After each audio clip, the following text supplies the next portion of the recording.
మరి మా విషయానికి వస్తే చంద్రబాబు నాయుడు గారు ఎందుకంటే బీసీలు కానీ ఇంకొకరు కానీ వాళ్ళ కాళ్ళ మీద వాళ్ళు నిలబడి ఒక ఆత్మాభిమానంతో సంపాదించుకుంటే వాళ్ళు పేదరికం నుంచి బయటకు పడతారనేటువంటి ఒక ఉదాహరణతోటి ఆ రోజు ఆదరణ పథకాన్ని తీసుకొచ్చారు.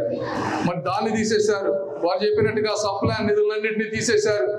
కార్పొరేషన్లకి పెట్టినట్టే పెట్టారు కానీ అక్కడికి వెళ్తే కూర్చోడానికి ఒక కుర్చీ లేదు, తాగడానికి ఒక కాఫీ ఇచ్చేవాళ్ళు లేరు. మరి ఎందుకు ఆ కార్పొరేషన్లు అని అడుగుతా ఉన్నాను. కాబట్టి ఇక్కడికి నేను ఈరోజు రాజకీయాల్లోకి ఎందుకు వచ్చానో కూడా మీరు అర్థం చేసుకోవాలి. నాకు దేవుడు 2-3 తరాలకు సరిపోయేటువంటి సంతృప్తి జీవితాన్ని ఆల్రెడీ ఇచ్చాడు. నాకు వేరే కోరికలు ఏమీ లేవు. మీకు ఒక్కటే చెప్తున్నాను, ఒక్క రూపాయి కూడా అవినీతి చేయని, అవసరమైతే నా సొంత డబ్బులు ఖర్చు పెడతాను తప్పించి